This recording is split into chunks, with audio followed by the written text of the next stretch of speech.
السلام علیکم۔ آج کے ہمارے لیکچر کا عنوان ہے مثنوی مولانا روم کا فنی و فکری جائزہ۔ اس مثنوی کو مثنوی معنوی بھی کہا جاتا ہے۔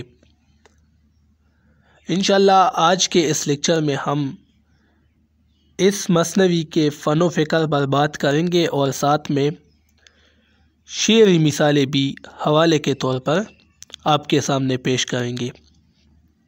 مثنوی مولانا روم نے مولانا روم کو حیات جاویدہ عطا کی ہے، یعنی مولانا روم 13ویں صدی میں وفات پا چکے ہیں، لیکن اس مثنوی کی بدولت آج بھی وہ لوگوں کے دلوں میں زندہ ہے۔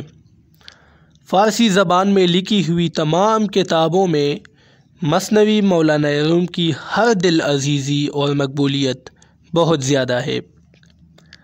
اس مثنوی کے کل اشعار کی تعداد 26,660 ہے۔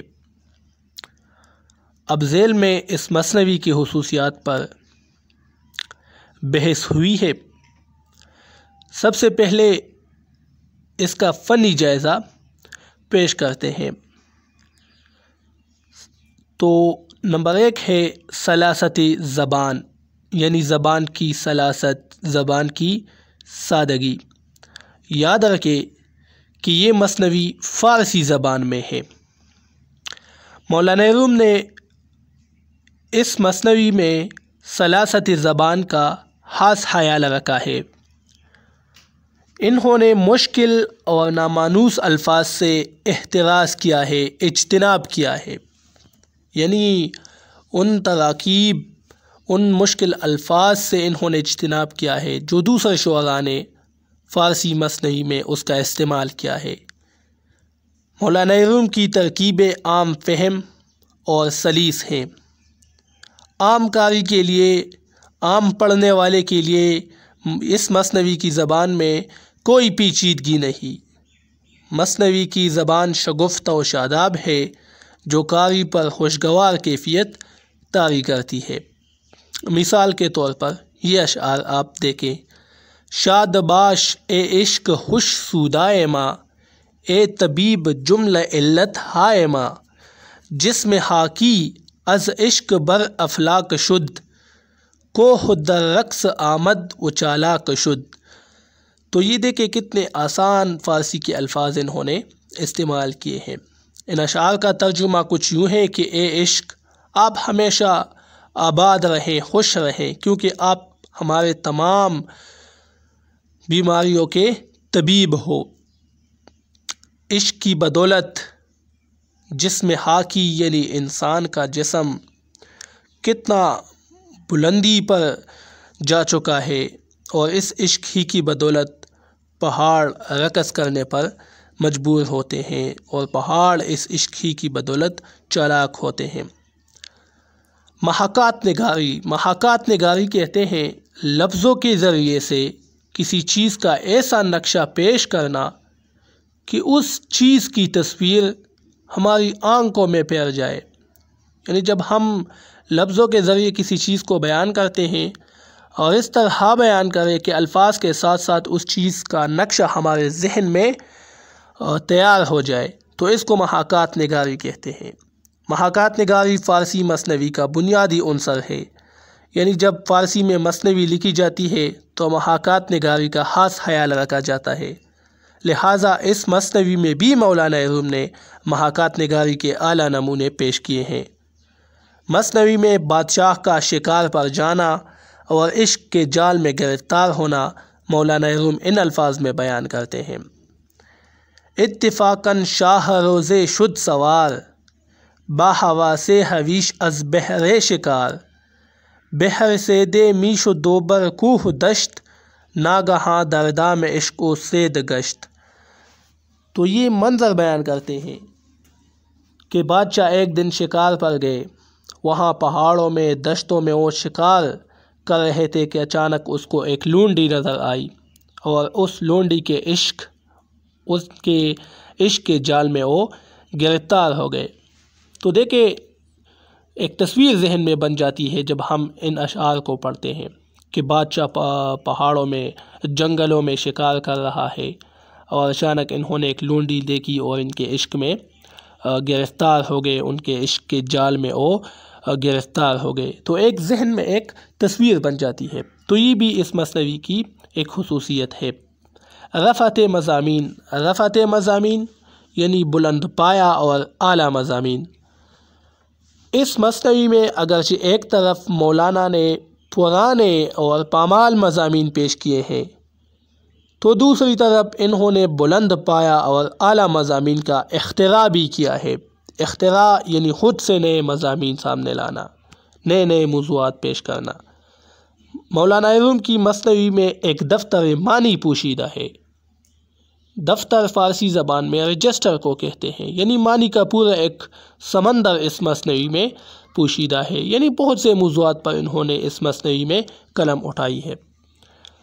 ایک شعر ملاحظہ ہو کہ درنیا بدحال پہتا ہیچ ہام، پس سہن کو تاہ باید والسلام۔ یعنی مولانا روم کہتے ہیں ایک مضمون انہوں نے پیش کیا ہے یہ کہ بات مختصر ہونی چاہیے۔ اس شعر میں کہتے ہیں مولانا روم کہ بات مختصر ہونی چاہیے، کوئی کم عقل کم علم والا شخص اللہ تعالیٰ کی کاملیت کو پہچان ہی نہیں سکتا، اور والسلام یعنی بات مختصر ہونی چاہیے۔ قافیہ فیمائی یعنی قافیے لانا۔ مثنوی کے ہر شعر کے دونوں میں سرے ہم قافیہ ہوتے ہیں۔ آپ یہ یاد رکھیں، جب ہم مثنوی کو پڑھتے ہیں تو یہ بات بھی سامنے آتی ہے کہ ان کے دونوں میں سرے آپس میں ہم قافیہ ہوتے ہیں۔ یہ مثنوی کی اہم خصوصیت ہے، اور اسی خصوصیت کی بنا پر وہ دوسرے اصناف سے مختلف ہے کہ ان کے دونوں میں سرے ہم قافیہ ہوتے ہیں، اور قافیہ ہر شعر کے بعد بدلتا رہتا ہے۔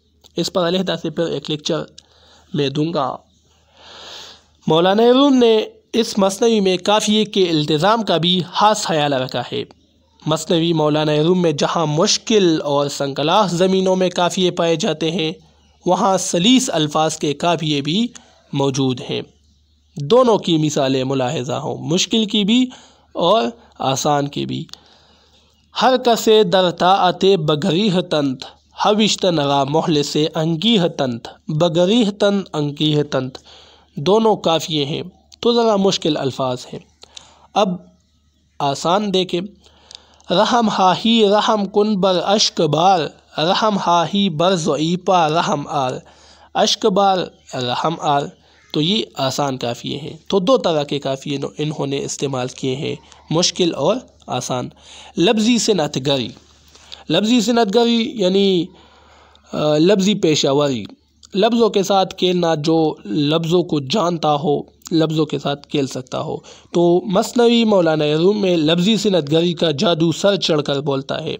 مولانا روم کے ضرب الامثال کا ذخیرہ کافی وسیع ہے۔ آپ نے اس مثنوی میں کئی سارے ضرب الامثال استعمال کیے، جن میں تاثیر، بے ساختہ فن، اختصار اور جامعیت سب کچھ موجود ہے۔ چند ضرب الامثال ذیل میں دیے جا چکے ہیں، یعنی دیکھیں یہ طمع ہر مرغ کی انجیر نیست، تو یہ ایک ضرب المثل ہے فارسی کا۔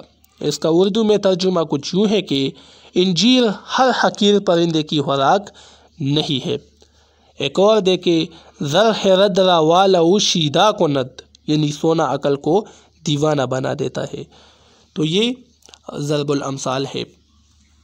فکری جائزہ، مثنوی مولانا روم میں عشق الہی کے سارے اسرار و رموز پائے جاتے ہیں، یعنی اس مثنوی میں عشق الہی کے سارے اسرار و رموز موجود ہیں۔ یہ کائنات، اس میں موجود تمام کون و مکان اور اس کی خالق و مالک کی حقیقت اس مثنوی میں بخوبی نظر آتے ہیں۔ مولانا روم کہتے ہیں کہ عاشقی گرزی سروں گرزا سرست، عاقبت مارا بداشا رہ برست، یعنی اگر دیکھیں اس کا اگر ہم ترجمہ کریں تو کچھ یوں ہے کہ عاشقی اگر یہاں کی ہے، اگر یہ عاشقی ہے یا وہ عاشقی ہے، یعنی عشق حقیقی ہے یا عشق مجازی ہے، جو بھی ہے، لیکن اللہ تعالیٰ تک پہنچنے کا ایک ذریعہ ہے عشق۔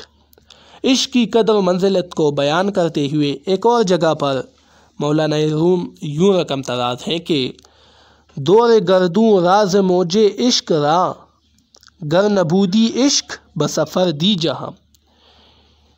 یعنی یہ تمام کائنات عشق ہی کی بدولت گھومتا ہے، اس عشق ہی کی بدولت یہ تمام چیزیں سروائیو کرتی ہے۔ اگر عشق نہ ہوتا تو یہ زمانہ رک جاتا۔ یعنی تمام چیزیں عشق ہی کی بدولت چلتی ہیں اس دنیا میں، اس کارخانے میں۔ اس مثنوی میں مولانا روم نے انسان کی بڑائی اور پاکیزگی پر بھی قلم اٹھایا ہے۔ انہوں نے تمام مخلوقات کو 3 گروہوں میں تقسیم کیا ہے۔ نمبر 1، اللہ تعالیٰ نے فرشتے تخلیق کیے اور انہیں عقل بخشی۔ 2، حیوانات میں شہوت کا مادہ پیدا کیا۔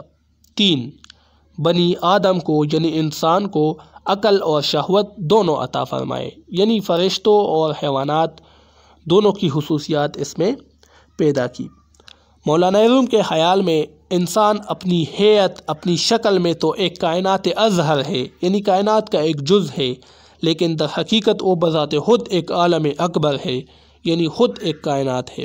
اس لیے وہ کہتے ہیں پس بصورت عالم اصغر توئی، پس بمانی عالم اکبر توئی۔ یعنی ظاہری طور پر تو آپ یعنی انسان اس کائنات کا ایک جز ہے، ایک اکائی ہے، لیکن اصل میں وہ ایک عالم اکبر ہے، یعنی خود ایک دنیا ہے، ایک کائنات ہے۔ مثنوی مولانا روم میں عقل و عشق کا تصادم بھی موجود ہے۔ مولانا روم کے ہاں عقل و عشق کا رشتہ بہت پیچیدہ ہے۔ ان کے ہاں اولیت عشق کو حاصل ہے، کیونکہ وہ ایک صوفی بزرگ تھے۔ صوفی بزرگوں کے ہاں عشق کا مرتبہ ہمیشہ بلند ہوتا ہے عقل کے مقابلے میں۔ اس کے علاوہ مولانا روم کے خیال میں عقل صرف سوچنے اور سمجھنے کی صلاحیت کا نام ہے، یعنی عقل صرف سوچنے اور سمجھنے کا نام ہے۔ عشق کے سامنے عقل ہیچ ہے، یعنی کچھ بھی نہیں ہے، کیونکہ عشق میں انسان فنا ہو جاتا ہے، اور رومی کے ہاں اسی فنا میں انسان کی بقا ہے۔ یعنی انسان جب عشق میں پناہ ہو جاتا ہے تو اصل میں یہی انسان کی بقا ہے، یہی انسان کی زندگی ہے۔